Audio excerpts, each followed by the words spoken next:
हिंदी आचार्य के इस वीडियो में हम पढ़ेंगे the future perfect continuous tense के बारे में। तो बच्चों पहले इसकी परिभाषा पढ़ेंगे कि the future perfect continuous tense looks at the past from the future. तो ये जो फ्यूचर परफेक्ट कंटिन्यूअस टेंस होता है यह पास्ट के बारे में बात करता है फ्यूचर से। कैसे? एग्जाम्पल देखिए, you will have been working for 2 days। तुम 2 दिनों के लिए काम कर रहे होगे। और उदाहरण और परिभाषाएं देखेंगे इसकी क्लियर करने के लिए बच्चों। The future perfect continuous also sometimes called the future perfect progressive, यानी कि इसे फ्यूचर परफेक्ट कंटिन्यूअस की तरह इसका एक और नाम है फ्यूचर परफेक्ट प्रोग्रेसिव टेंस भी कहते हैं इसको। और ये एक ऐसा टेंस है जो कि डिस्क्राइब करता है ऐसे एक्शन को जो कि continue up until a point in the future, जो कि फ्यूचर के किसी एक पॉइंट में ये चीज़ कंटिन्यू चलेगी। उदाहरण के तौर पर बच्चों जैसे हम किसी अपने दोस्त को कहें कि भाई कल मुझे पूरे 10 दिन हो जाएंगे तुम्हारे घर बैठे बैठे, तो ये कौन सा टेंस हुआ? ये हुआ फ्यूचर परफेक्ट कंटिन्यूअस टेंस। इसके और उदाहरण देखकर इसको और अच्छे से समझते हैं बच्चों।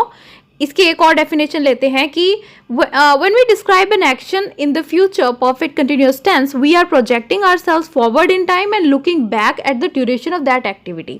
ये बहुत ही अच्छी परिभाषा है बच्चों, इसको क्लियर हो जाएगी आपको, इसकी डेफिनेशन आपको अच्छे से समझ में आ जाएगी कि भाई जो फ्यूचर परफेक्ट कंटिन्यूअस टेंस होता है उसमें जो हम अपने आप को तो फ्यूचर में ले जाएंगे, जैसे कि अभी हमने बोला ना कि कल 10 दिन हो जाएंगे, तो हम अपने आप को फ्यूचर में एक बार ले जाते हैं और फिर वहां से लुक बैक करते हैं, वहां से हम पीछे की तरफ देखते हैं कि इतना समय हो गया।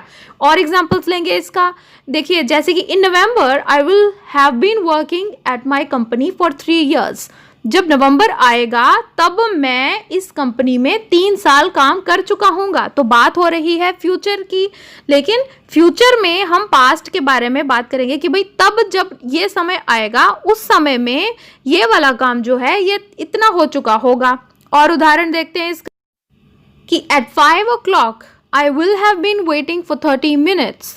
जब 5 बज जाएंगे तब पूरे 30 मिनट हो जाएंगे मुझे इंतज़ार करते करते। तो समझ गए बच्चों, हमने अपने आप को फ्यूचर में प्रोजेक्ट किया और फिर वहाँ से हमने पिछला जो सारा ड्यूरेशन है, looking back at the duration of that activity, हमने पिछले समय में वो चीज़ को जोड़कर देखा कि भाई इतना समय इस चीज़ को करने में हो चुका होगा तब।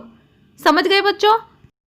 अब देखो बच्चों, सभी तरह के जो टेंसेस होते हैं, सभी टेंसेस में किसी भी वाक्य को 4 तरीके से बोला जा सकता है। अब हम फ्यूचर परफेक्ट कंटिन्यूअस टेंस की बात कर रहे हैं तो इसे सकारात्मक तरीके से भी बोल सकते हैं एफर्मेटिव में, जैसे कि we will have been waiting for long. उस समय तक हम बहुत लंबे समय तक इंतज़ार कर चुके होंगे।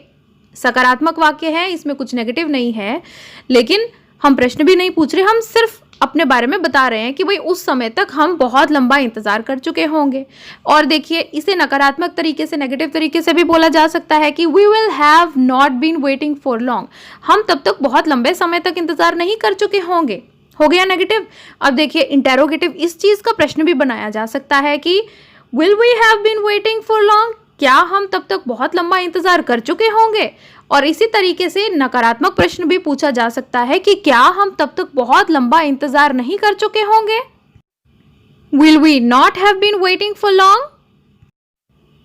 इसी तरह से और उदाहरण लेंगे एफर्मेटिव के कि भाई we will have been playing football, हम फुटबॉल खेल चुके होंगे। इसी तरह से इसका नेगेटिव होगा कि we will not have been playing football, तब हम फुटबॉल मतलब हम किसी एक पर्टिकुलर टाइम तक वो चीज़ जो कंटिन्यू चल रही है उसे परफेक्ट करना है बच्चों। तो we will not have been playing football, हम फुटबॉल नहीं खेल चुके होंगे। तो इसी को इंटेरोगेटिव करेंगे तो will we have been playing football, क्या हम फुटबॉल खेल चुके होंगे। और इसी तरह से नेगेटिव इंटेरोगेटिव हुआ इसका, will we not have been playing football, क्या हम फुटबॉल नहीं खेल चुके होंगे। तो बच्चों हम समझ गए कि फ्यूचर परफेक्ट टेंस क्या होता है, फ्यूचर परफेक्ट कंटिन्यूअस टेंस क्या होता है। इस वीडियो में हमने जाना, इसमें हम अपने आप को पहले तो फ्यूचर में ले जाते हैं और फिर उस फ्यूचर से पीछे की तरफ देखते हैं कि भाई ये जो पास्ट है, ये जो कंटिन्यू कर रहा है उस समय के फ्यूचर तक ये कैसा हो गया। यही एग्जाम्पल हमने किया कि you will have been working for 2 days, तुम तब तक 2 दिनों तक काम कर चुके होगे। या फिर जैसे हमने एक और उदाहरण किया कि भाई कल तक मुझे 10 दिन हो चुके होंगे तुम्हारे घर। तो हम अपने आप को प्रोजेक्ट करते हैं, पहले फ्यूचर में लेकर जाते हैं और फिर पूरा पास्ट को गिनकर या कंटिन्यू करके बताते हैं कि भाई इतना समय बीत गया है। ये टेंस वैसे बच्चों ज़्यादा इस्तेमाल होता नहीं है, लेकिन इसको समझना बहुत ज़रूरी था। तो मैं आशा करती हूँ आपको ये वीडियो पसंद आया होगा। मेरे चैनल को सब्सक्राइब कीजिए। हिंदी आचार्य।